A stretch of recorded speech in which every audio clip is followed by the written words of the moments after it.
अस्सलाम वालेकुम। So guys, मेरा नाम मीर हमज़ा है और मैं आपको जो है वो signal and system lab course जो है वो टीच करूँगा। तो ये आपकी लैब नंबर 1 है। इस लैब में जो है हम वो मैटलैब का इंट्रोडक्शन करेंगे, थोड़ा बहुत जो इसकी बेसिक कमांड्स हैं उनको देखेंगे और कुछ बेसिक कंप्यूटेशंस करेंगे, ठीक है। और कुछ हम कॉन्टीन्यूस और डिस्क्रीट टाइम सिग्नल्स को जो है हम वो मैटलैब में प्लॉट करना देखेंगे। तो सबसे पहले हम ये बात करते हैं कि बेसिकली मैटलैब है क्या। मैटलैब बेसिकली एक जो है ना वो कह लें कि एक कंप्यूटेशनल सॉफ्टवेयर है, ठीक है, जिसमें हम इंजीनियरिंग के जो कम्प्लेक्स प्रॉब्लम्स होते हैं उनको जो है हम वो मॉडल कर सकते हैं, उनको हम कंप्यूट कर सकते हैं, ठीक है। तो ये नॉर्मली हम control systems, signal and systems या जो सिग्नल एंड सिस्टम का एडवांस कोर्स है, डिजिटल सिग्नल प्रोसेसिंग, या आप हम जो कम्युनिकेशन सिस्टम्स का कोर्स है उसको हम जो है कह लें कि उसके जो हम एक्सपेरिमेंटेशंस वगैरह परफॉर्म करते हैं वो हम यूजिंग मैटलैब करते हैं, ठीक है। तो मैटलैब बेसिकली जो है ना वो, अगर हम मैटलैब लफ्ज़ पे गौर करें तो ये बेसिकली बनता है मैट्रिक्स लेबॉरेटरी, ठीक है।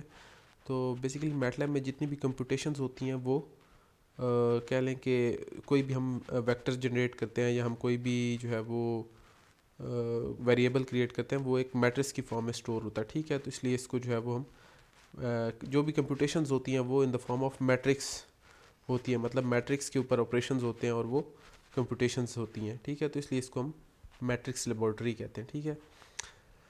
अच्छा, इसकी जो कोडिंग है ना वो कुछ ज़्यादा इतनी मुश्किल नहीं है, सिंपल कोडिंग है, ठीक है। तो हम स्टार्ट करते हैं मैटलैब के इंट्रोडक्शन से। तो ये मैटलैब का जो है वो कह लें कि हमारा जो है वो यूज़र इंटरफेस है। यहाँ पे हमारे पास तीन तीन चार विंडोज़ हमें नज़र आ रही हैं। एक एडिटर विंडो नज़र आ रही है, एक हमें जो है वो कमांड विंडो नज़र आ रही है, ठीक है। और एक जो है हमें वो वर्क स्पेस की ये विंडो नज़र आ रही है, ठीक है। और ये हमारा करंट फोल्डर है। तो सबसे पहले हम बात करते हैं कमांड विंडो। कमांड विंडो में हम लेट्स सपोज कोई भी हम वेरिएबल क्रिएट करते हैं तो हमें यहीं पे उसका जो ये हम कोई भी वेरिएबल क्रिएट करते हैं और फिर हम उसके ऊपर एक ऑपरेशन परफॉर्म करेंगे तो वो यहीं पे हमें जो है उसका आंसर दे देगा। मतलब लेट्स सपोज मैं एक वेरिएबल क्रिएट करता हूँ, a इज़ इक्वल टू 2, ठीक है। ये मेरा एक वेरिएबल क्रिएट हो गया, ठीक है। अब मैं इसके ऊपर कोई ऑपरेशन परफॉर्म करता हूँ, लेट्स सपोज y =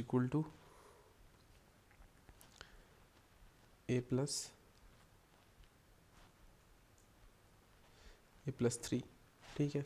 तो ये देखिए y=a+3, y=5। तो ये एक कह लें कमांड विंडो में हम जो भी है वो वेरिएबल क्रिएट करेंगे, फिर हम उसके ऊपर जो भी ऑपरेशन परफॉर्म करेंगे तो वो यहीं पे हमें इसका आंसर डिस्प्ले कर देगा।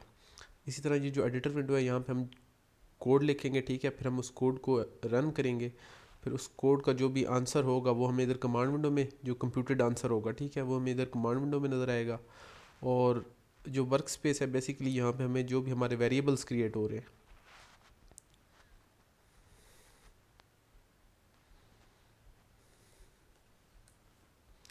ये देखिए अब मैंने हुस लिखा है तो हमारे पास जितने वेरिएबल्स थे वो यहाँ पे हमें डिस्प्ले हो गए हैं। ये देखिए ए हमारा एक वेरिएबल था, ठीक है, उसका साइज़ है, चूँकि मैंने आपको बताया ये मैट्रिक्स लेबॉरेटरी है, ठीक है।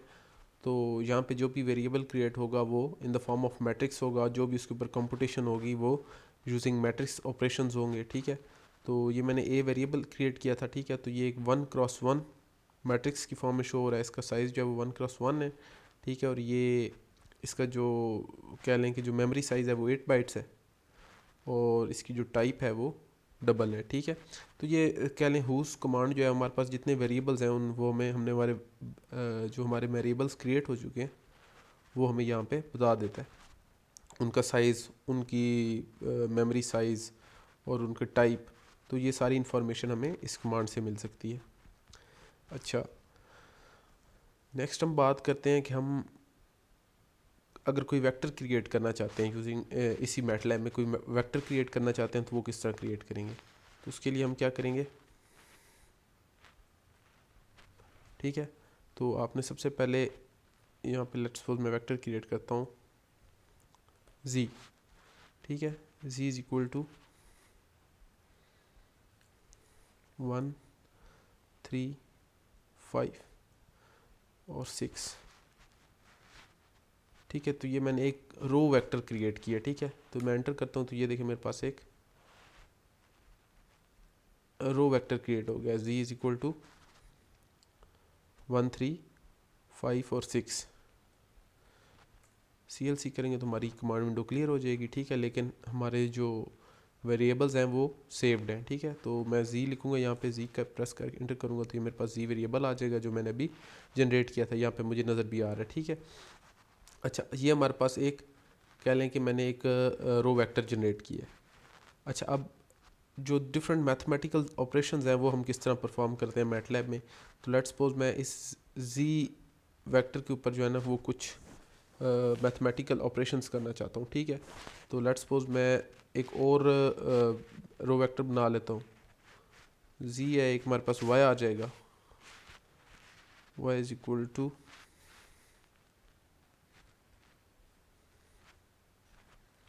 1 2 3 और 5। तो ये मैंने एक और रो वेक्टर क्रिएट किया, ये मेरे पास अब 2 रो वेक्टर्स आ गए। अब मैं इनके ऊपर जो है वो डिफरेंट मैथमेटिकल ऑपरेशंस परफॉर्म करूँगा। अब मैंने अगर इनको ऐड करना है तो मैं कर दूंगा a is equal to z plus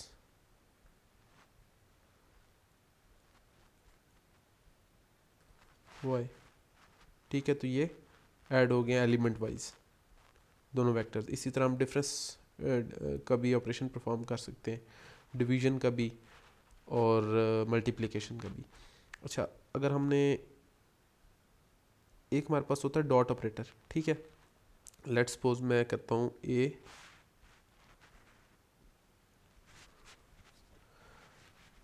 या एक मिनट, बल्कि हम एक अब मैट्रिक्स क्रिएट करते हैं, ठीक है। ये तो हमारे पास था वेक्टर, वेक्टर के ऊपर आप जो भी ऑपरेशन परफॉर्म करना चाहते हैं वो मैथमेटिकल ऑपरेशन, वो सिंपली इस तरह से आप परफॉर्म कर सकते हैं। लेट्स सपोज अब हम एक मैट्रिक्स क्रिएट करते हैं, मैट्रिक्स है जी, लेट्स सपोज मैं करता हूँ CLC। अब अगर आपने ये सारे वेरिएबल्स जो हैं वो वर्क स्पेस में इनको भी क्लियर करना है तो आप क्लियर ऑल लिखेंगे तो ये हमारे वेरिएबल्स जो हैं वो ख़त्म हो जाएंगे, ठीक है। तो ये देखिए क्लियर ऑल से हमारे तमाम वेरिएबल्स डंप हो गए। अब मैं एक मैट्रिक्स क्रिएट करता हूँ a। मैट्रिक्स क्रिएट करने के लिए आपने क्या करना है, 2 4 और 4 6, ठीक है। तो ये हमारे पास एक मैट्रिक्स क्रिएट हो गई है। अच्छा, अब हमने क्या करना है कि अगर हम इस मैट्रिक्स का स्क्वायर लेना चाहते हैं, ठीक है, तो ए स्क्वायर क्या होगा, basically a multiply by A square, matrix multiplication होगी, ठीक है। तो उसके लिए हम क्या करेंगे,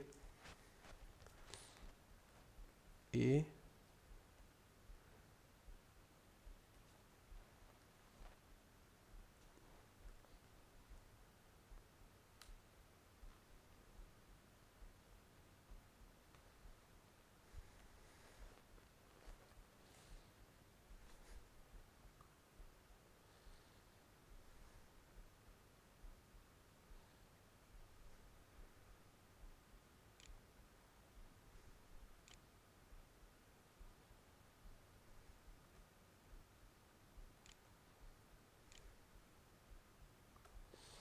ठीक है। तो ये पावर के लिए आपने ये ऊपर हैट की जो है ना वो सिंबल है ये यूज़ करनी है, ठीक है, ये वाली हैट वाली सिंबल, ठीक है। a⁻², ठीक है। तो ये हमारे पास a स्क्वायर आ जाएगा, a मैट्रिक्स मतलब मैट्रिक्स a का स्क्वायर आ जाएगा। तो इसको मैं एंटर करता हूँ तो ये मेरे पास देखें a मैट्रिक्स का स्क्वायर आ गया। लेकिन अगर हमने ये अब इशू समझ लें कि ये था a मल्टीप्लाई बाई, ठीक है। तो अगर हमने एक ऑपरेटर होता है डॉट ऑपरेटर, ठीक है। तो डॉट ऑपरेटर से क्या होगा, a डॉट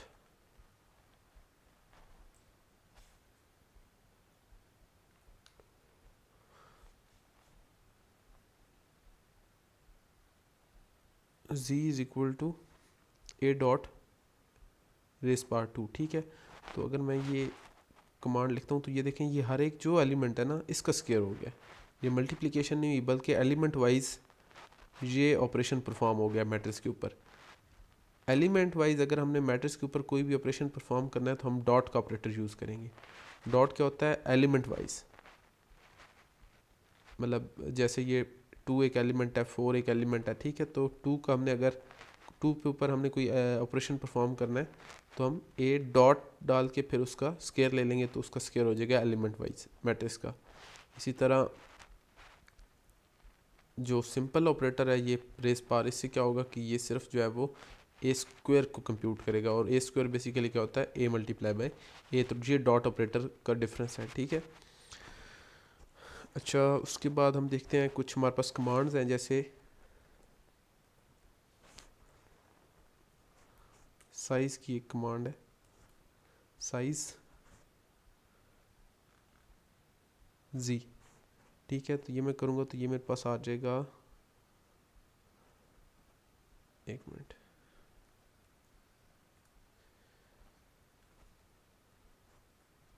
ये देखिए साइज़ जी मैंने किया तो मेरे पास जो जी मैट्रिक्स थी बेसिकली वो एक 2x2 मैट्रिक्स थी, तो ये उसकी डिटेल आ गया कि इसमें 2 रोज़ हैं और 2 कॉलम्स हैं। इसी तरह एक कमांड है लेंथ जी, ठीक है। तो इसमें डिफरेंस क्या होता है? लेट्स सपोज मैं करता हूँ लेंथ, ये लेंथ और साइज़ में, इसमें जो है सिर्फ जो है ना वो आपको कह लें कि जो लेंथ है ना ये आपको बिगेस्ट डायमेंशन बताएगा। मैं जैसे एक और मैट्रिक्स क्रिएट करता हूँ,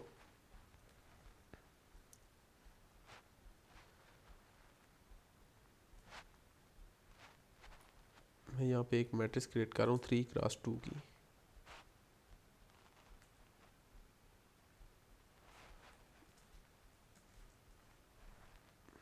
ठीक है। तो अभी मैं जो है वो लेंथ की कमांड लगाऊंगा यहाँ पे टी, ठीक है। तो ये देखिए इसने लेंथ से आपको जो बिगेस्ट डायमेंशन है वो पता चलेगा। अब इसके जो बिगेस्ट डायमेंशन है वो बेसिकली इसके 3 कॉलम है, ठीक है। तो हमें यहाँ पे 3 मिल गया। लेकिन जो साइज़ है वो आपको दोनों लेंथ, वो दोनों आपको रोज़ और कॉलम्स जो है वो नंबर ऑफ़ रोज़ और नंबर ऑफ़ कॉलम्स की डिटेल जो है वो देगा। अच्छा, उसके बाद जो है हम कुछ और कमांड्स देखते हैं। अच्छा, अब हमारे पास लेट्स सपोज 2 वेक्टर्स हैं, अब हम उनका डॉट प्रोडक्ट लेना है, तो हम क्या करेंगे? डॉट प्रोडक्ट होता है 2 वेक्टर्स का, क्या आपने एलिमेंट वाइज उनको मल्टीप्लाई करना है और फिर उनको ऐड कर देना है। मतलब अगर हमारे पास एक वेक्टर है जी पी और इसके एलिमेंट हैं जी, बल्कि मैं पहले इसको क्लियर कर लूँ कमांड को, पी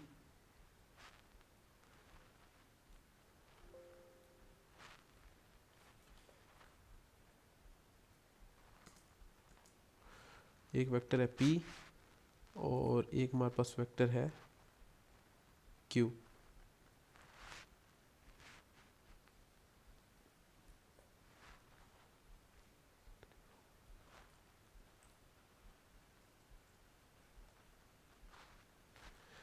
क्यू, अब हमने इनका डॉट प्रोडक्ट लेना है, तो डॉट प्रोडक्ट क्या होगा कि 3 multiply by 1 plus 4 multiply by 2 plus 5 multiply by 3।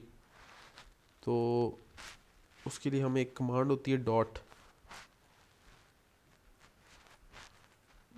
Dot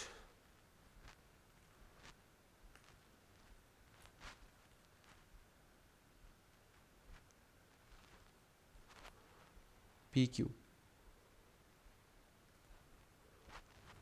तो ये हमारे पास डॉट प्रोडक्ट आ गया 26। और अगर हम इसको मैथमेटिकली कैलकुलेट करना चाहें तो हम क्या करेंगे?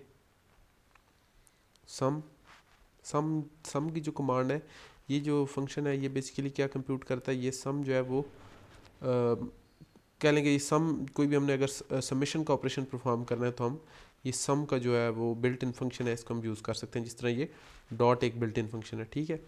तो चूँकि अब हमने एलिमेंट वाइज मल्टीप्लिकेशन करनी है, ठीक है, तो जिस तरह मैंने बताया था कि डॉट ऑपरेटर यूज़ करना है अगर हमने एलिमेंट वाइज मल्टीप्लिकेशन करनी है, तो हम क्या करेंगे? सम ए नहीं पी डॉट मल्टीप्लाई, मल्टीप्लिकेशन के लिए हम स्टार का जो है वो सिंबल यूज़ करेंगे क्यू, ठीक है। तो ये मैं करूँगा some P dot star Q. तो ये देखिए आंसर हमारे पास फिर भी 26 आ रहा है, ठीक है। तो ये होपफुली आपको डॉट ऑपरेटर की जो है ना वो समझ आ गई होगी, बच्चे डॉट ऑपरेटर पे जो है वो कंफ्यूज हो जाते हैं। अच्छा, उसके बाद अगर हम डायरेक्ट पी क्रॉस क्यू करते हैं तो हमारे पास पी मल्टीप्लाई बाय क्यू होता है, ठीक है। तो जो दो मैट्रिक्स मल्टीप्लाई होती हैं, ठीक है, और जो मल्टीप्लिकेशन का फंक्शन परफॉर्म होता है, और डॉट स्टार से होता है एलिमेंट वाइज वो ऑपरेशन परफॉर्म होता है। अच्छा, इसी तरह हमारे पास जैसे हम मैट्रिक्स थी एक ए, तो मैट्रिक्स के ऊपर हमने अगर हमने उसके किसी एलिमेंट को एक्सेस करना है ए इंटू, लेट्स सपोज मैं करता हूँ 2,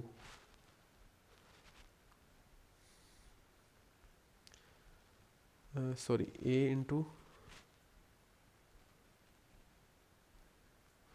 कॉलन, पहले हम मैट्रिक्स ए को देख लेते हैं। हमारे पास मैट्रिक्स ए है 2 4 4 6।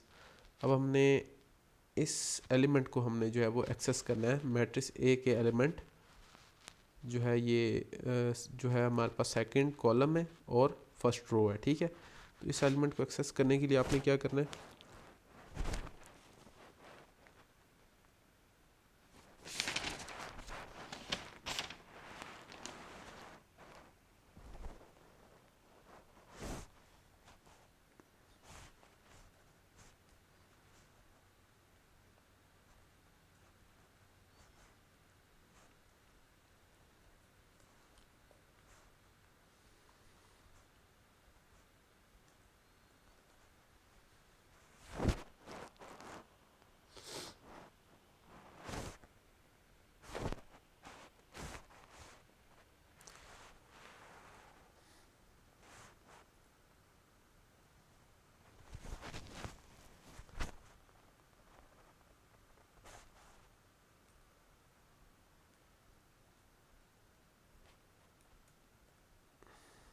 ये देखिए अगर हम सिंपली इस सेकंड एलिमेंट को हम पिक करना चाहते हैं, ठीक है, तो हम यहाँ पे लिखेंगे A2, ठीक है। A1 लिखेंगे तो ये आ जाएगा, ठीक है।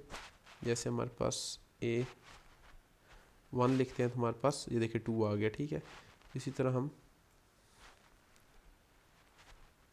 A3 लिखेंगे तो हमारे पास ये थर्ड एलिमेंट आ जाएगा, ठीक है। किसी भी एलिमेंट को हमने अगर एक्सेस करना है तो हम सिंपली इस वे से कर सकते हैं, और अगर हमने किसी रो को एक्सेस करना है तो ये ऊपर जो मैंने मेथड परफॉर्म किया था इससे हम करेंगे। जैसे हमारे पास A है, फिर हमने इसकी सेकंड रो को एक्सेस करना है ये 4 6 को, तो हम इस मेथड से करेंगे, ठीक है। अब हमने इस रो को चेंज करना है तो हम क्या करेंगे, इस तरह से हम लिखेंगे, और इसके बाद हम यहाँ पे जो हमने वैल्यू इसको साइन करनी है वो लिख देंगे। यहाँ पे हम लिख देंगे यहाँ पे 2 3, ठीक है। तो ये हम एंटर करेंगे तो ये देखिए हमारे पास पहले ए था 2 4 4 6, अब हमारे पास 2 4 2 3 हो गया। इसी तरह हमने अगर किसी एलिमेंट को चेंज करना है, इस एलिमेंट को चेंज करना है तो हम ये सेकंड एलिमेंट है इसको हम कर देंगे A2 इक्वल टू, अभी हमारे पास A2 जो है वो 2 है। अब हमारी ए ये बन चुकी है, ठीक है। एक हमने अपडेट कर दिया था, ठीक है। इसकी जो हमने सेकंड कॉलम था इसको हमने 2 3 से रिप्लेस कर दिया, और अब हमने अगर इसके सेकंड एलिमेंट को, जो हमारा सेकंड एलिमेंट बन रहा है वो 2 है, इसको वापस हमने 4 करना है तो हम A2 इक्वल टू 4 कर देंगे। तो ये हमारे पास अपडेट हो गई है। ये देखें ये ए है, इसको मैं यूँ करूँगा तो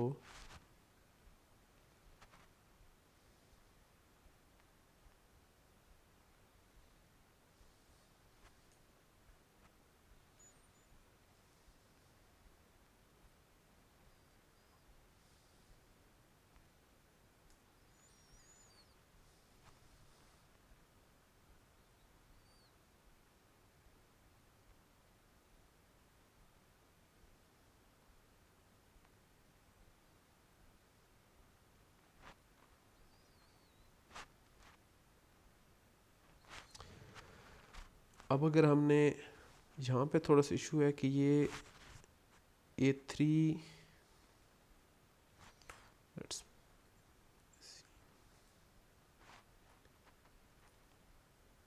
ये हमारे पास मैट्रिक्स ए है, हम इसको थोड़ा सा अपडेट करते हैं, फिर हम देखते हैं इसके एलिमेंट को हमने किस तरह अपडेट करना है।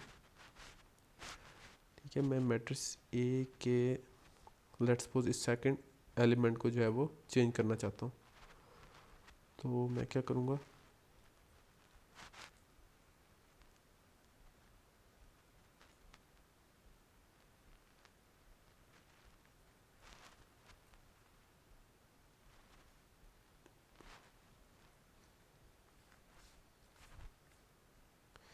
तो बेसिकली ये जो हमने नंबरिंग लिखनी है ये इस तरह होगी, A1, फिर उसके बाद ये A2, फिर ये A3, फिर A4, फिर यहाँ पे कोई और अगर कॉलम है तो A5, A6। ठीक है, तो ये मैंने पहले जो बताया था वो मेरे ख्याल में मैंने रो वाइज बताया था, A1, A2, A3, A4। ठीक है, तो ये इस तरह नहीं होगा, ये इस तरह होगा, A1, फिर A2, फिर A3 और फिर A4। ठीक है, जैसे अभी मैंने A2 को अपडेट कर दिया 5 से, पहले 4 था, मैंने उसको 5 कर दिया, तो ये देखिए 2 5 2 3। इसी तरह अगर हमने इसको अपडेट करना है, ये हमारा थर्ड एलिमेंट बन जाएगा, तो हम यहाँ पे इसको 3 करते हैं तो ये भी 5 हो जाएगा, ये देखें। ठीक है, 2 5 5 3। अच्छा, अब मैंने आपको कॉलम सेलेक्ट करना और उसको अपडेट करना बता दिया, इसी तरह आपने कोई एलिमेंट सेलेक्ट करके अपडेट करना है वो भी बता दिया। अगर आपने कोई रो सेलेक्ट करनी है तो उसके लिए आप क्या करेंगे, रो के लिए आप क्या करेंगे कि आपने let's suppose second row select करनी है, तो उसके लिए आप जो कॉलन ऑपरेटर है उसको यहाँ पे लिखेंगे।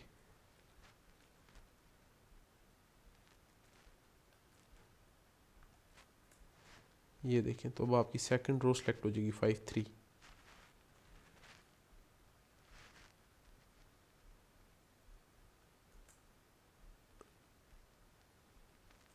ये देखें 5 3। अब अगर आपने इसको अपडेट करना है, 5 3 को आपने 4 3 करना है, तो हम क्या करेंगे, यहाँ पे हम लिखेंगे इक्वल टू, आगे हम वेक्टर लिख देंगे जो हमें अपडेट करना है, 4 3 4 3। तो ये देखिए हमारे पास 2 5 4 3 ए की रो अपडेट होगी। ठीक है, ये कुछ ऑपरेशंस हैं जो हम मैट्रिसेस पे हम जो है वो परफॉर्म कर सकते हैं। अच्छा, उसके बाद हम चलते हैं कुछ सिग्नल्स की तरफ कि हमने सिग्नल्स को किस तरह यहाँ पे प्लॉट करना है। तो ये आपका लैब मैनुअल है, यहाँ पे हम कुछ सिग्नल्स, कुछ टास्क देखते हैं जो हम,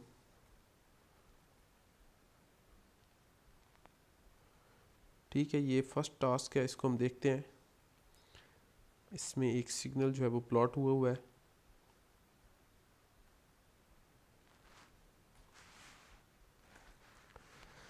अच्छा, तो उसके लिए हम क्या करेंगे, हम एक एम फाइल जनरेट करेंगे एडिटर में, यहाँ पे हम एक कोड लिखेंगे। ठीक है,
so if we have to plot a signal, अगर हमने कोई सिग्नल प्लॉट करना है, ठीक है, तो उसके लिए सबसे पहले आपने क्या करना है कि अच्छा ये जो 3 कमांड्स हैं ना, ये नॉर्मली आप जब भी कोई एम फाइल क्रिएट करेंगे तो आपने कोशिश करनी है ये ऊपर आपने यहाँ पे जनरेट कर दे लिख देनी है, ठीक है।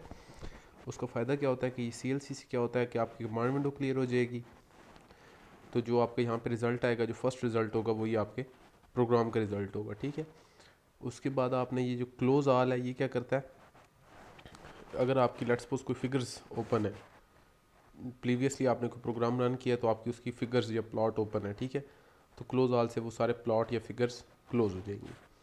और क्लियर ऑल क्या करेगा कि कोई ऑलरेडी अगर यहाँ पे वेरिएबल्स क्रिएटेड है तो ये उन वेरिएबल्स को क्लियर कर देगा, और जो वेरिएबल्स न्यू जो होंगे वो क्रिएट होंगे वो सिर्फ इस प्रोग्राम के वेरिएबल्स क्रिएट होंगे। अच्छा, अब आपने क्या करना है कि सबसे पहले आपने जो है ना वो टाइम डोमेन, जो उसका टाइम पीरियड है ना, वो डिफाइन करना है कि कितने टाइम पीरियड पे आपने उसको प्लॉट करना है सिग्नल को, ठीक है, या उसकी जो टाइम डोमेन है या टाइम एक्सिस है उसको आपने प्लॉट करना है, ठीक है, उसको आपने डिफाइन करना है, ठीक है। तो उसके लिए आपने ये मैंने यहाँ पे लिखा है 0:1:5, इसको आप कर दें 0.5। अच्छा, ये इसका मतलब है कि 0 से 5 तक जो है ना वो टाइम डोमेन होगी इसकी, ठीक है, और जो हमारा सिग्नल है ना वो कह लें कि cos 2πt है, ठीक है। cos 2πt को हमने प्लॉट करना है, इसको मैं एक बार रन करता हूँ और फिर आपको फिगर दिखाता हूँ, ठीक है। तो ये हमारा cos सिग्नल है, ये 0 से लेके 5 तक प्लॉट हुआ है, और ये जो 0.1 है ना बेसिकली ये इसका सैम्पलिंग है, सैम्पलिंग रेट है, ठीक है। तो ये जितना ज़्यादा सैम्पलिंग रेट आप हाई रखेंगे आपका उतना ज़्यादा जो है वो सिग्नल जो है वो कह लें कि उसकी जो शेप है वो उतनी ज़्यादा अच्छी होगी। अभी आप देखें कि ये कॉस का जो सिग्नल है, इतना कॉस सिग्नल, ये देखें ये एजेस आपको नज़र आ रहे होंगे यहाँ पे टॉप पे, ठीक है। तो ये इसकी रेजोल्यूशन कह लें, ठीक है। इसको इम्प्रूव करने के लिए आपने ये सैम्पलिंग रेट को इंक्रीज़ करना है। लेट्स सपोज इसको मैं 0.01 कर देता हूँ। तो अभी आप देखें कि सैम्पलिंग रेट इंक्रीज़ करने से क्या होगा कि आपके सिग्नल की जो शेप है वो बहुत ज़्यादा जो है वो क्लियर हो जाएगी। अब ये बेसिकली सैम्पलिंग रेट होता क्या है, सैम्पलिंग रेट कह लें कि जो आपकी सिग्नल की जो फंडामेंटल फ्रीक्वेंसी होती है, नॉर्मली एक रूल है जिसको हम नाइक्वेस्ट थ्योरम कहते हैं, वो अभी आपने नहीं पढ़ा, वो आप आगे जाके इसमें सिग्नल एंड सिस्टम में आप पढ़ेंगे, या फिर शायद आपको DSP में जो है वो नाइक्वेस्ट थ्योरम जो है वो पढ़ाया जाएगा, ठीक है। तो वो जो सैम्पलिंग फ्रीक्वेंसी होती है वो ट्वाइस होती है फंडामेंटल फ्रीक्वेंसी से, एटलीस्ट ट्वाइस रखनी होती है, ठीक है। तो आप कोशिश करें कि आप इसको 0.01 रखें, तो उससे आपकी जो है वो सैम्पलिंग रेट जो है वो इतना होगा कि आपका जो सिग्नल है वो उसकी शेप अच्छी आएगी। तो ये हो गया सैम्पलिंग रेट। उसके बाद ये टाइम डोमेन आपने डिफाइन कर दी। उसके बाद आपने जो है वो ये देखें y = cos, सिंपल आपने जस्ट जो सिग्नल है आपको लेट्स सपोज cos 2πt एक सिग्नल गिवन था जिसको आपने प्लॉट करना है, ठीक है। तो आपने सिंपली उसको यहाँ पे जो है ना वो रिप्रेजेंट कर दी cos 2π, मतलब ये मल्टीप्लाई हो रहा है 2π × t, ये तीनों आपस में जो है वेरिएबल्स वो मल्टीप्लाई हो रहे हैं, ठीक है। ये तीनों क्वांटिटीज़ आपस में मल्टीप्लाई हो रही हैं और उनका कोसाइन। उसके बाद ये प्लॉट की कमांड है। अब ये जो सिग्नल है ये बेसिकली एक कॉन्टीन्यूस टाइम सिग्नल है, ठीक है, जिसमें टाइम डोमेन हमारी कॉन्टीन्यूस है। कॉन्टीन्यूस का क्या मतलब है कि एनालॉग कह लें, ये एनालॉग सिग्नल है या कॉन्टीन्यूस टाइम डोमेन सिग्नल है, ठीक है। अभी अगर हमने कॉन्टीन्यूस टाइम डोमेन सिग्नल को प्लॉट करना है तो हमने प्लॉट की कमांड यूज़ करनी। अगर हमने इसी को डिस्क्रीट टाइम डोमेन में जो है वो प्लॉट करना है तो हम इसको स्टेम लिखेंगे, ठीक है। और डिस्क्रीट में फ़र्क क्या होता है कि जो उसकी कह लें कि जो हमारा सैम्पलिंग रेट होता है वो इस तरह होता है, ये देखें डिफरेंस होता है 1:1 का, ठीक है। वो डिस्क्रीट टाइम इंटरवल्स पे जो है ना हमारे सैंपल्स आते हैं, ठीक है। उसमें हमने ये 0. अगर हम इसमें यहाँ पे 0.1 लिखते हैं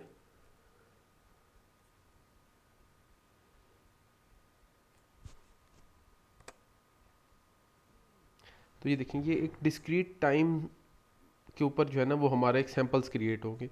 कॉन्टीन्यूस का होता है कि बिल्कुल कॉन्टीन्यूस एक सिग्नल और टाइम डोमेन कॉन्टीन्यूस है, ठीक है, कोई उसमें ये गैप्स कह लें कि ये गैप्स नहीं है, तो एनालॉग कह लें जिसको, ठीक है। और जो डिस्क्रीट होता है उसमें हमारे पास डिस्क्रीट पॉइंट के ऊपर सैंपल आता है।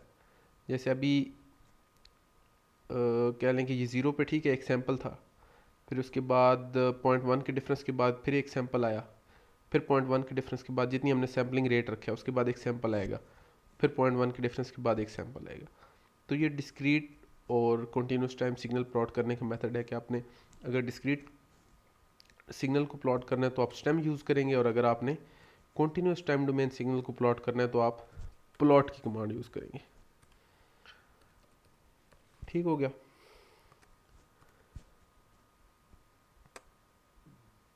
ये देखें। अच्छा, उसके बाद हम चलते हैं अब जो हमें यहाँ पे गिवन सिग्नल था जो कि है मैनुअल में। ये देखें, T cos 2 pi T, T cos 2 pi T. तो टी बेसिकली हम टी यहाँ पे अब हम डॉट ऑपरेटर यूज़ करेंगे।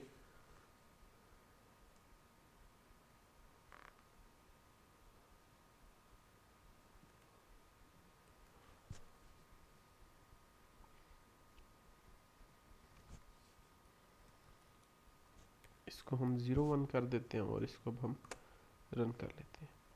तो ये देखिए, ये हमारे पास एक सिग्नल आ रहा है टी कॉस 2 पाई टी, जो है एक इंक्रीजिंग साइन वेव आ रही है। ठीक है, अगर हम इसको -5 to 5 करेंगे तो हमारे पास सेम वही रिजल्ट आएगा जो हमें मैनुअल में गिवन है।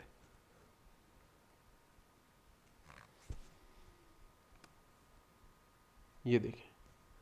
ठीक है, तो ये था कंटिन्यूस टाइम डोमेन सिग्नल्स को प्लॉट करने का मेथड, और डिस्क्रीट टाइम डोमेन सिग्नल को आपने किस तरह प्लॉट करना है।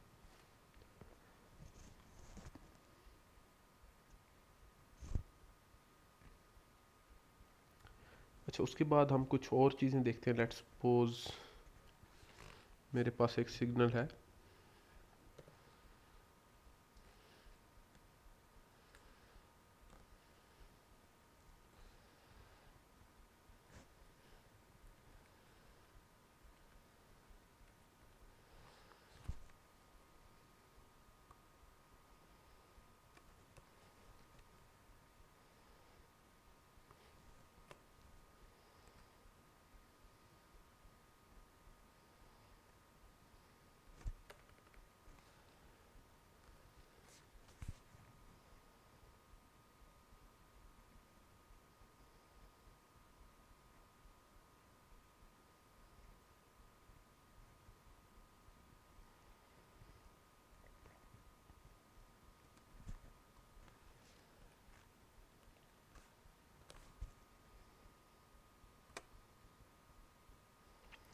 ठीक है। तो ये देखें, आपने अगर सेम फिगर में अगर हमने दो सिग्नल्स को प्लॉट करना है सेम फिगर में, ठीक है, तो हम इस तरह प्लॉट की कमांड को यूज़ कर सकते हैं, t y comma t x. ठीक है,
तो ये थोड़ी सी जो कमांड्स हैं लेजेंड और टाइटल, ठीक है। तो ये आपने ग्राफ को अगर आपने लेबल करना है, ठीक है, तो उसमें आपने ये जो लेजेंड और टाइटल की कमांड यूज़ करनी है। तो ये मैंने जैसे अभी यहाँ पे लेजेंड और टाइटल लिखा है, तो टाइटल बेसिकली क्या करेगा कि टाइटल आपकी आपके ग्राफ की जो है वो, ये देखिए यहाँ पे कॉज एंड साइन, ये टाइटल जो है वो यहाँ पे साइन एंड कॉज आ गया, ठीक है। तो टाइटल आपका यहाँ पे टॉप पे जो है वो डिस्प्ले होगा ग्राफ के। और इसी तरह जो लेजेंड है ये क्या करता है कि ये देखिए टॉप राइट कॉर्नर पे आप देखें, ये पहली जो ब्लू लाइन है ये कॉस की है। और आप देख लें यहाँ पे आपने पहले फंक्शन कौन सा डिफाइन किया है, ठीक है, टी वाई है, वाई कॉस का फंक्शन था, तो आप पहले कॉस लिखते हैं और उसके बाद साइन लिखते हैं, ठीक है। तो ये कॉस और ये ब्राउन वाली साइन, तो ये इस तरह जो है आपने लेजेंड का जो है वो कमांड यूज़ करनी है, ठीक है। ये क्या नाम है, इन्वर्टेड कॉमास में जो है आपने जो है अपना टेक्स्ट लिखना है। और ये लेजेंड का जो है वो सिंटेक्स है। अगर आप कभी सिंटेक्स वगैरह भूल जाते हैं तो आपने यहाँ पे हेल्प, लेट्स सपोज टाइटल की कमांड है, हेल्प टाइटल लिखेंगे तो आपके पास ये देखें सारा जो है वो डिस्प्ले हो जाएगा कि इसका सिंटेक्स क्या है, ठीक है। तो ये देखिए यहाँ पे इसका टाइटल है और यहाँ पे आपने ये इन्वर्टेड कॉमर्स के अंदर अपना टेक्स्ट ऐड करना है, ठीक है। तो ये है टाइटल की कमांड और ये इसका मेथड है। अगर आप कभी सिंटेक्स वगैरह भूल जाएं, इसको किस तरह आपने यूज़ करना है, ठीक है। कोई भी कमांड है, अब अगर आप उसका सिंटेक्स भूल जाते हैं तो आप वहाँ पे हेल्प से उसका सिंटेक्स वगैरह और उसकी डिटेल है वो देख सकते हैं। अच्छा, इसी तरह एक और चीज़ है जिसको हम कहते हैं सब प्लॉट।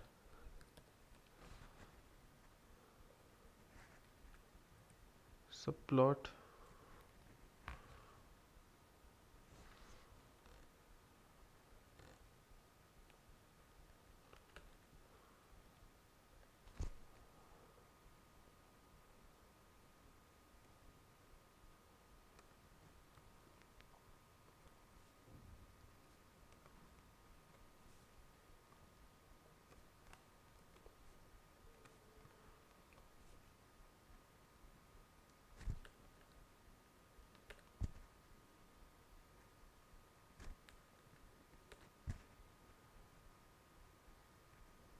ये भी मैं लेजेंड और टाइटल जो है वो हटा रहा हूँ यहाँ से।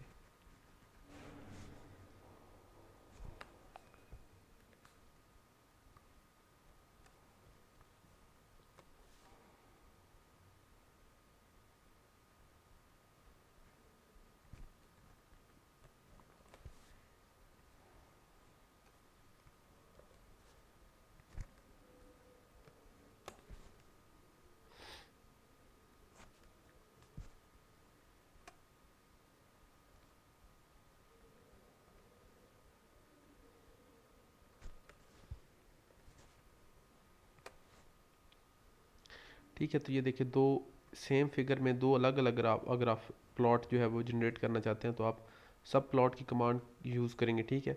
तो ये सब प्लॉट की कमांड का क्या मकसद होता है कि ये देखें आप दो रोज़, ठीक है, दो रोज़ हैं अब इसकी, ये देखिए पहला जो है नंबर वो रोज़ को रिप्रेजेंट करेगा और जो सेकंड नंबर है वो नंबर ऑफ कॉलम्स को रिप्रेजेंट करेगा। अब एक कॉलम है तो ये देखें दो रोज़ होगी, एक कॉलम हो गया फिगर का, ठीक है। और जो नंबर 1 पे होगी वो फिगर होगी ये वाली, क्या कहते हैं, टी वाई वाली, मतलब वाई वाला जो कॉज वाला फंक्शन है वो पहले पहली रो पहली कॉलम में होगा यहाँ पे, ठीक है, 2 1 1 पे, ठीक है। और पहली रो दूसरे कॉलम, सॉरी पहला कॉलम और दूसरे रो पे जो है वो हमारा फंक्शन आ जाएगा टी एक्स। तो ये बेसिकली दो कॉलम, ठीक हो गया, दो कॉलम और एक रो, और फर्स्ट नंबर पे जो हमारा फिगर होगा वो ये कोई इस तरह का बनेगा, ठीक है। तो ये इस तरह की इसकी डेफिनेशन है सब प्लॉट की। अगर मैं इसको कर देता हूँ 1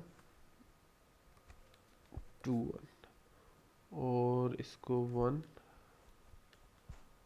2 2, ठीक है, तो ये अब एक रो होगी और दो कॉलम बन जाएंगे। ये देखिए एक रो है और दो कॉलम बन गए, ठीक है। तो इस तरह करके कुछ इसका सब प्लॉट का सीन है। अच्छा, उसके बाद है जी, हम नेक्स्ट देखते हैं अच्छा, अगर आपने प्लॉट की जो है वो कह रहे हैं कि आपने इसकी जो एक्सिस हैं उनको लेबल करना है, तो एक्स लेबल और वाई लेबल की कमांड है, ठीक है। एक्स लेबल, यहाँ पे आप लिखते मैग्नीट्यूड, बल्कि टाइम है, एक्स एक्स एक्सिस पे टाइम है, तो हम यहाँ पे टाइम लिख देते हैं।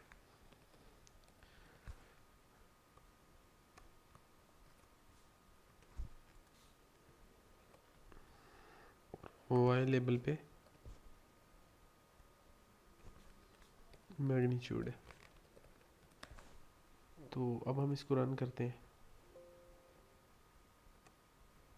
इसमें मेरे ख्याल में थोड़ा एरर आ रहा है, तो हम इसकी हेल्प ले लेते हैं।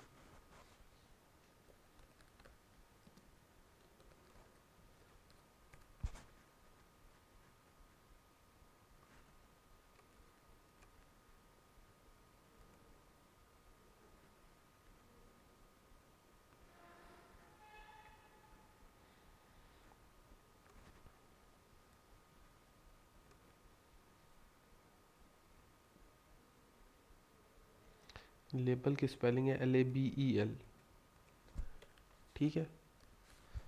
तो ये हेल्प का जो फंक्शन है ये हमारे लिए काफ़ी हेल्पफुल है। अगर कोई हमारा सिंटेक्स एरर आ रहा हो तो हम फ़ौरन उसको डिटेक्ट कर सकते हैं। ये देखिए, हमने पहली फिगर की, ये वाई एक्सिस जो है हमने मैग्नीट्यूड और एक्स एक्सिस टाइम, इस तरह सेकंड फिगर कर जो है आप वो लेबल कर सकते हैं।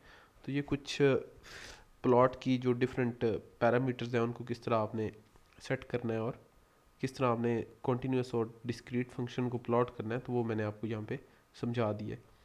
अच्छा, अब नेक्स्ट चलते हैं। तो आपने जो है वो कोई अगर फंक्शन क्रिएट करना है, ठीक है, तो फंक्शन आप किस तरह क्रिएट करेंगे। तो हम फंक्शन क्रिएट करते हैं।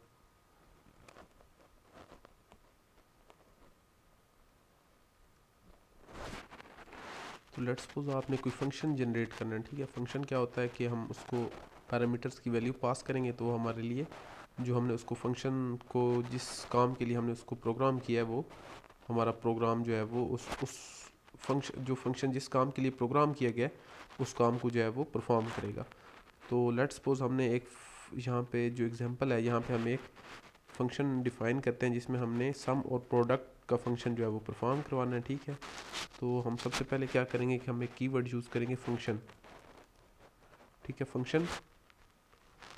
उसके बाद हम यहाँ पे जो इसके आउटपुट पैरामीटर्स हैं वो लिखेंगे।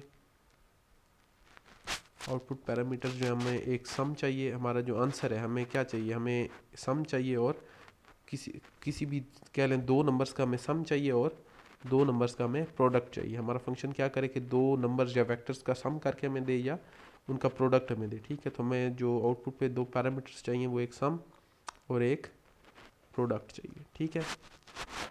उसके बाद यहाँ पे हम एक इसको नाम देंगे फंक्शन को। फंक्शन का नाम आप हम अपनी मर्ज़ी से रख सकते हैं, ठीक है। तो जैसे मैं इसको लैब रख लूँ, ठीक है, या आप कह लें कि माई फंक्शन, ठीक है, माई फंक्शन। अच्छा, उसके बाद यहाँ पे आप इसको इसके पैरामीटर्स दे देंगे। हमारे पैरामीटर्स क्या होंगे, ऑब्वियसली हमने 2 नंबर्स या 2 वेक्टर्स देने हैं, ठीक है, जिनका हमें सम और प्रोडक्ट चाहिए। तो हम यहाँ पे ए और बी जो है हम इसके 2 पैरामीटर्स रख देते हैं, ठीक है। ये हमारा फंक्शन डिफाइन हो गया, ठीक है। अब हम इसमें जो हमारी आउटपुट है सम और प्रोडक्ट, नीचे इसको डिफाइन कर देंगे।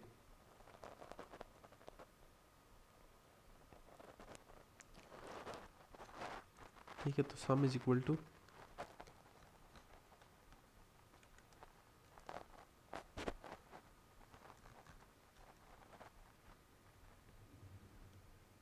ए plus B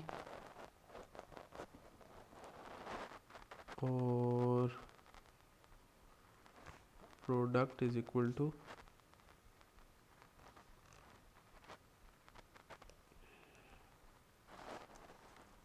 star B.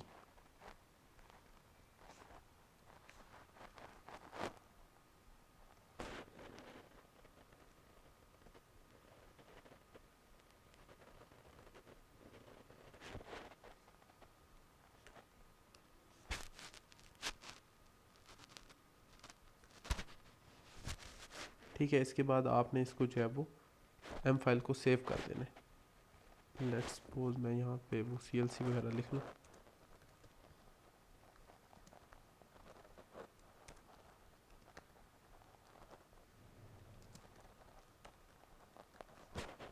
Clear all, ठीक है।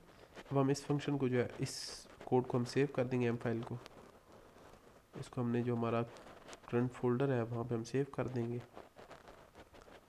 ठीक है। और इसका जो नाम रखना है, आपने जो फंक्शन का नाम रखा है सेम उसी नाम से इसको सेव करना है। तो हमारा फंक्शन का नाम क्या है, माई फंक्शन है। तो मैं इसको माई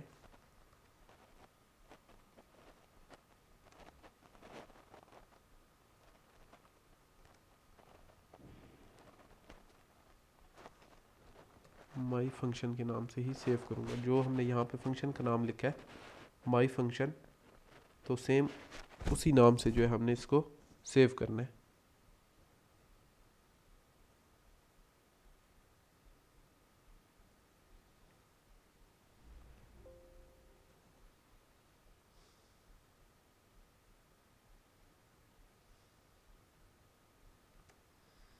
इसको हमने अपने जो करंट फोल्डर है मैटलैब, यहाँ पे सेव करेंगे, ठीक है। अब यहाँ पे हम दो पैरामीटर्स हैं वो देंगे। लेट्स सपोज ए हमारे पास है, ए इज इक्वल टू 2 और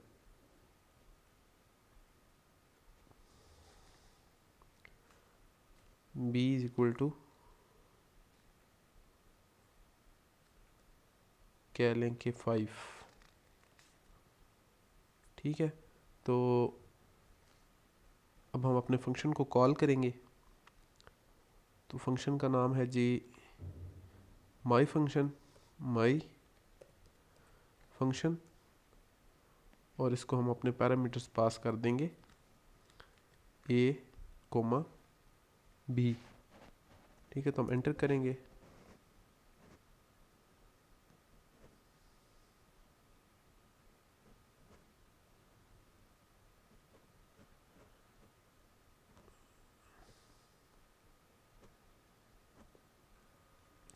सो यहाँ पे एक एरर आ रहा था फंक्शन जब हमने डिफ़ाइन किया है। तो वो एरर क्या था कि यहाँ पे आपने क्लोज आर, क्लियर आर और CLC जो लिखा था वो आपने यहाँ पे नहीं लिखना, ठीक है। तो आपने जब फंक्शन डिफ़ाइन करना है तो आपने स्टार्ट ही यहाँ से करना है फंक्शन सम प्रोडक्ट, और ये सम और प्रोडक्ट कह लें कि ये हमारी आउटपुट्स हैं।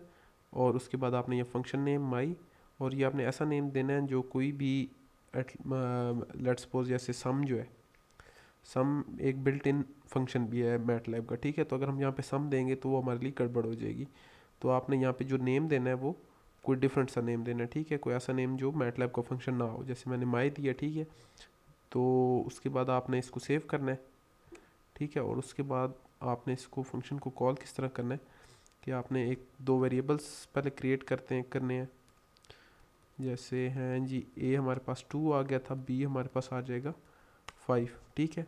उसके बाद हम अपना फंक्शन कॉल करेंगे, ठीक है। फंक्शन में हमारे पास दो जो हैं वो कह लें कि वेरिएबल्स हैं। एक हमारे पास सम है और एक हमारे पास प्रोडक्ट है, ठीक है।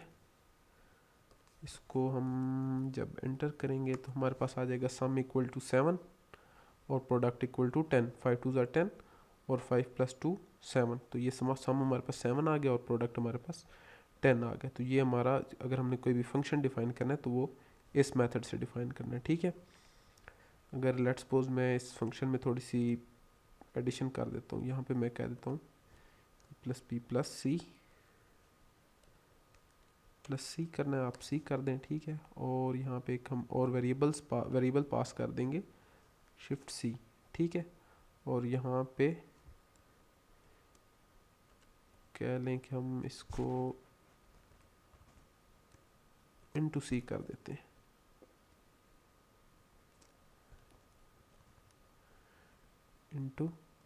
*c, ठीक है। तो इसको अगर हमने रन करना है तो हम एक और वेरिएबल इंटर करेंगे यहाँ पे। ऑलरेडी हमारे पास ए और बी हैं तो हम यहाँ पे एक सी एंटर कर लेंगे, c इज इक्वल टू 2, ठीक है। उसके बाद हम अपना फंक्शन कॉल करेंगे। और यहाँ पे हम एक और वेरिएबल पास कर देंगे।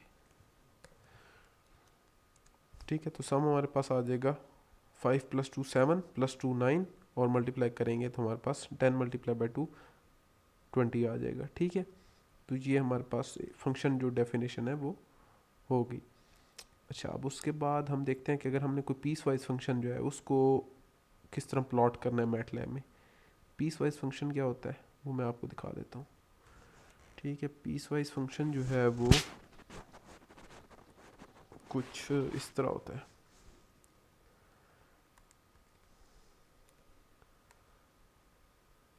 ये देखें, ये देखें, ये एक पीस वाइज फंक्शन है। ठीक है, तो ये क्या है कि टाइम डोमेन में -2 से लेकर 2 तक ये क्या है 1 है, फिर 2 से 5 तक ये क्या है 0 है, और फिर 5 से 8 तक t sin 4πt है। ठीक है, तो इस फंक्शन को आपने किस तरह प्लॉट करना है, तो उसके लिए आप क्या करेंगे कि हम वापस जाते हैं यहाँ पे। ठीक है, यहाँ पे हमने t डिफाइन कर दी, t हमारी क्या गिवन है वहाँ पे। ठीक है, t = 1 फ्रॉम -2 to 2। ठीक है, तो उससे पहले मैं आपको कुछ चीज़ें बता देता हूँ कि आपने अगर इस तरह का कोई 0 या 1 इस तरह का कोई टर्म आ जाए और उसको आपने प्लॉट करना हो, या इस तरह का कोई फंक्शन गिवन हो, तो उसके लिए आपने कुछ स्पेसिफिक कमांड्स हैं वो यूज़ कर लेनी है। जैसे हमारे पास एक है वंस। ठीक है, वंस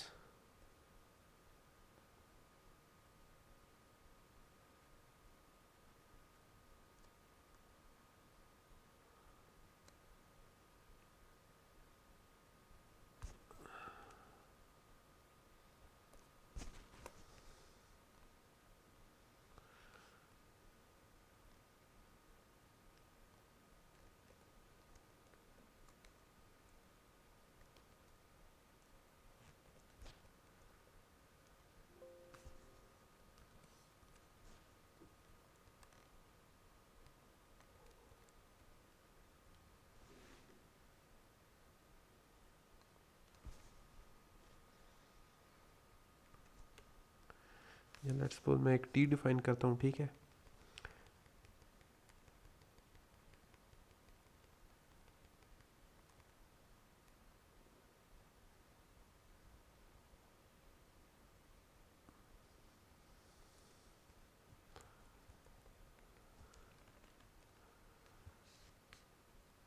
टी =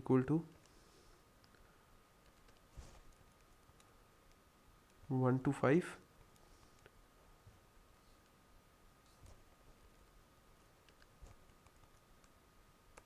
ठीक है, और हम एक कमांड यूज़ करेंगे वंस, या y = ones size of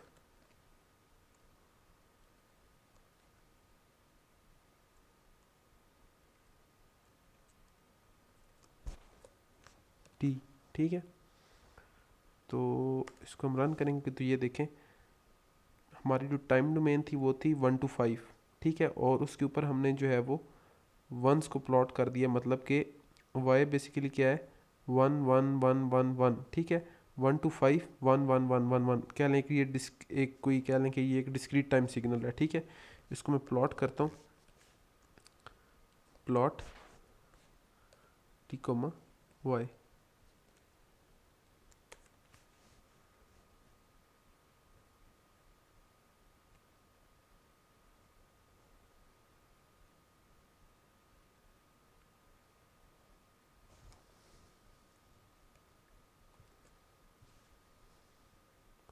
sorry, ये प्लॉट नहीं होगा क्योंकि ये एक डिस्क्रीट टाइम सिग्नल है, तो हम इसको स्टेम करेंगे। स्टेम प्लॉट में ये एक कांस्टेंट जो है वो 1 के ऊपर एक कांस्टेंट लाइन आएगी। ठीक है, straight line.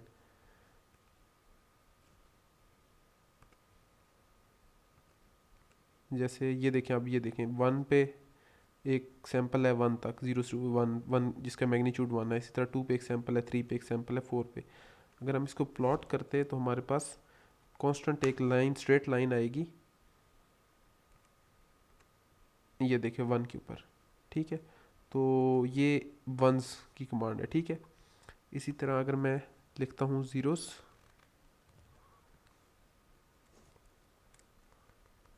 y is equal to, यहाँ पे वंस की जगह मैं ज़ीरोस लिख दूँ, ज़ीरोस, ठीक है। तो ये 1 to 5 हमारे पास ज़ीरोज़ आ जाएंगे। ज़ीरोज़ के स्पेलिंग जो है वो आपने ZEROES लिखने, यहाँ पे आपके ES आएगा, या सिर्फ ES नहीं आएगा, सिर्फ ZEROS आएगा, ठीक है। तो ये देखें ES नहीं लिखना, ZEROS, तो ये आपके पास ज़ीरो आ जाएंगे, 1 to 5, 5 ज़ीरो आ जाएंगे।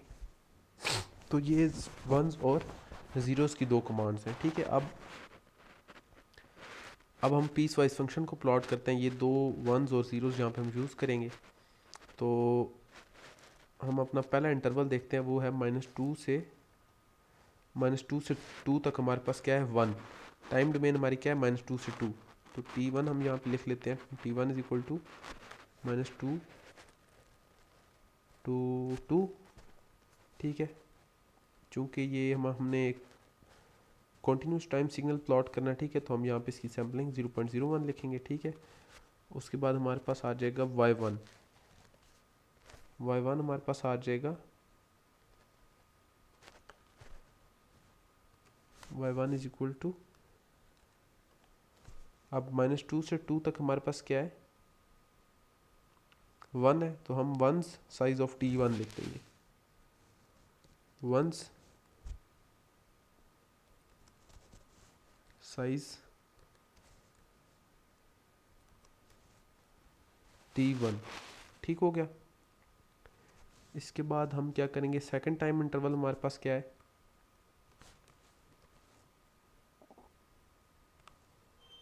सेकंड टाइम इंटरवल हम क्या देते हैं जी t2। तो यहाँ पे हम उसको t2 को डिफाइन कर देते हैं माइनस, अब देखिए ये -2 से 2 था, तो हम जो नेक्स्ट इंटरवल हमारा स्टार्ट होगा 2.1 से स्टार्ट होगा, ठीक है। तो उसमें हम कर देते हैं t2 इज इक्वल टू 2.125, इसको आप कह लें 4.9 तक कर देते हैं, फिर हम नेक्स्ट इंटरवल 5 से स्टार्ट करेंगे 4.9। तो वहाँ पे हमारे पास क्या है ज़ीरोज़ है, तो हम यहाँ पे लिख देंगे ज़ीरोज़, ये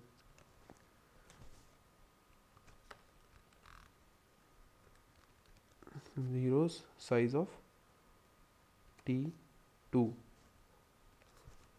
ठीक हो गया। उसके बाद हमारे पास आ जाएगा t3,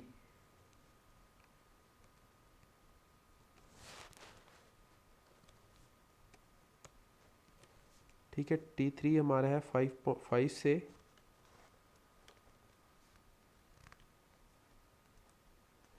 ये -2.1 से नहीं है, 2.1 से, -2 से 2 था, 2.1 से फिर 4.9, और जो उससे नेक्स्ट इंटरवल है वो 4t3 है बेसिकली,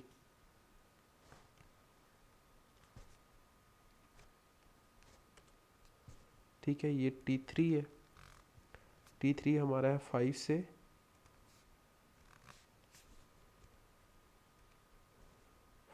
8 तक,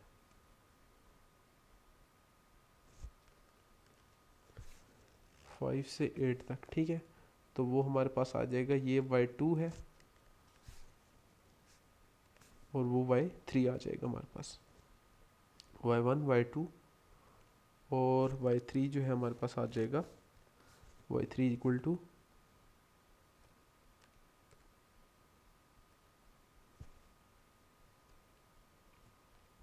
t साइन 4πt। तो इसको हम किस तरह लिखेंगे, t डॉट स्टार साइन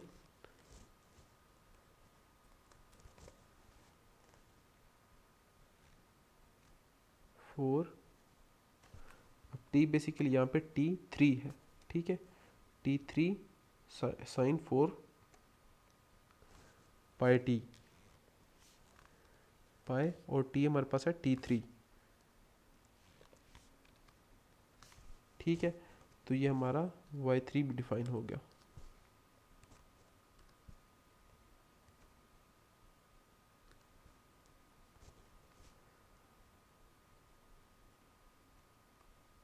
अब हम क्या करेंगे, हम y जो है वो हमारा जो मेन y इक्वल टू हो जाएगा। अब हम इन तीनों y1 y2 और y3 को, इन तीनों वेक्टर्स को हम कॉन्केटिनेट कर देंगे। तो कॉन्केटिनेशन कैसे करते हैं हम, कॉन्केटिनेशन के लिए हम इस तरह एक स्क्वायर ब्रैकेट लिखेंगे और y1 space y2 space y3। तो अब ये तीनों फंक्शन जो हैं वो y1 y2 और y3 कॉन्केटिनेट हो गए। ठीक है, अब हम इनको प्लॉट कर देंगे। t हमारा बेसिकली क्या है, t is equal to -2 to 8। या हम t को भी कॉन्केटिनेट करके बना लेते हैं। ठीक है, तो t हमारा हो जाएगा t इज इक्वल टू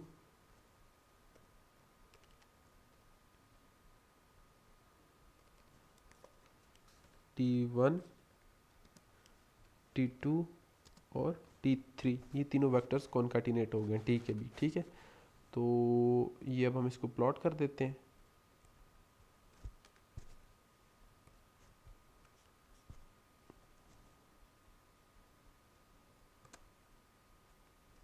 तो ये देखें, ये हमारे पास फंक्शन प्लॉट हो गया एक पीस वाइज फंक्शन। ठीक है, ये -2 से लेके 2 तक जो है वो 1 है, फिर 0 हो जाता है, और फिर -5 से लेके 8 तक ये कॉस फंक्शन है। ठीक है, तो ये एक पीस वाइज फंक्शन प्लॉट करने का मेथड है। अब आपने करना क्या है, ये मैं मैनुअल आपके साथ शेयर कर दूंगा। ठीक है, आपने इसको, ये जितने भी इसमें टास्क हुए हुए हैं इनकी भी प्रैक्टिस करनी है, जो मैंने कमांड्स बताई है उनकी भी प्रैक्टिस करनी है, और ये जो ब्लैंक स्पेसेस हैं इनको आपने कोड से फिल करना है, और ये सारे कोड आपने खुद लिखने हैं एक बार। ठीक है, और जैसे यहाँ पे एक डिस्क्रीट टाइम फंक्शन है n²। ठीक है, तो आप देखें कि किस तरह प्लॉट किया। डिस्क्रीट टाइम फंक्शन में मैंने कहा था जो टाइम इंटरवल होता है बेसिकली वो 1 होता है। ठीक है, उसमें हम जो सैम्पलिंग है वो रेट 1 रखते हैं। ठीक है, तो -3 to 3 रखेंगे तो ऑटोमेटिकली सैम्पलिंग रेट हमारे पास 1 होगा। जिस तरह हम यहाँ पे 0.01 लिखते हैं वो लिखने की ज़रूरत नहीं है, अगर वो नहीं लिखेंगे तो हमारा ऑटोमेटिकली सैम्पलिंग रेट 1 होगा। तो इस तरह ये हमने एक जो है डिस्क्रीट टाइम फंक्शन को प्लॉट करना है। तो अभी यहाँ पे आप देखें कि ये modify the above lab task to create the figure below. ठीक है, तो अब यहाँ पे देखें कि यहाँ पे इसकी सैम्पलिंग जो है वो इंक्रीज़ हो गई है। ठीक है, तो आपने थोड़ी सी इसकी जो सैम्पलिंग रेट है उसको इंक्रीज़ करना है। यहाँ पे ऊपर सैम्पलिंग रेट 1 है, तो जब हम यहाँ पे सैम्पलिंग रेट इसका इंक्रीज़ करेंगे तो हमारे पास कुछ इस तरह की फ़िगर आ जाएगी, ये वाली। ठीक है, तो ये आपने ट्राई करना है। उसके बाद आपने ये फंक्शन ट्राई करना है। हर बंदे ने अपना जो है ना एक फ़ंक्शन क्रिएट करना है। ठीक है, जिसमें उसने अपने जो है वो रोल नंबर्स को जो है वो ऐड करना है। मतलब आपका जो भी रोल नंबर है आपने सेम वही दोनों चीज़ें लेनी है। दोनों जो नंबर्स हैं, जो पैरामीटर्स हैं फंक्शन के, वो आपका रोल नंबर होगा, और उसको आपने इम्प्लीमेंट करना है फंक्शन में, जो यहाँ पे फंक्शन गिवन है सम और प्रोडक्ट का, और इस मैनुअल को आपने फिल करना है। ठीक है, ये सारे आपने टास्क करने हैं। यहाँ पे एक कमांड जो है वो लिन स्पेस जो है वो रह गई है। लिन स्पेस बेसिकली क्या होता है कि लिन स्पेस होता है, लेट्स जैसे मैंने आपको सैम्पलिंग टाइम बताया कि 0 से 5 तक। ठीक है, तो 0 से 5 तक, या ये देखें 0 से 2 पाए, और उसमें आपने 100 पार्ट्स करने हैं। फॉर एग्ज़ाम्पल आप देखें कि मैं यहाँ पे लिखता हूँ T1 इज़ इक्वल टू, या मैं यहाँ से एक चीज़ कॉपी करता हूँ। ठीक है,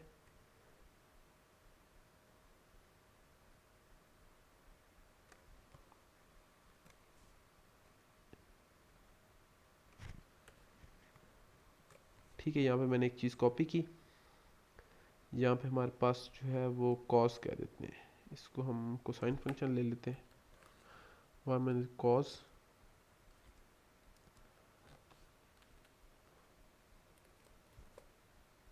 2πt।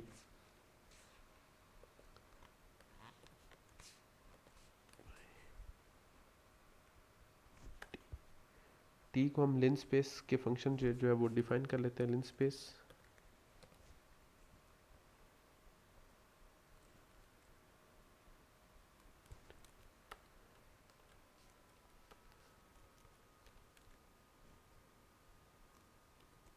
ठीक है। 0 से आपने लेके जाना है लेट्स सपोज 5 तक प्लॉट करना है, और इसमें आपने जो पार्ट्स करने हैं वो 10 है। लेट्स सपोज 10, मैं कह देता हूँ 10, तो यहाँ पे मैं लिख देता हूँ 10 पार्ट्स होंगे इस पूरी टाइम डोमेन के।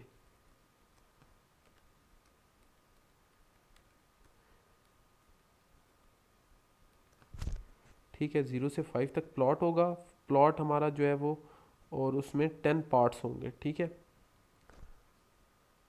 या इसको थोड़ा सा हम इंक्रीज कर देते हैं, 50 कर देते हैं। ठीक है, 50।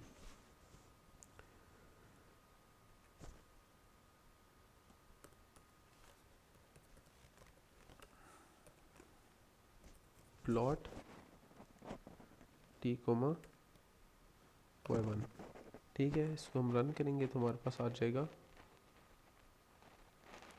आई थिंक लिन स्पेस की जो है वो स्पेलिंग गलत है।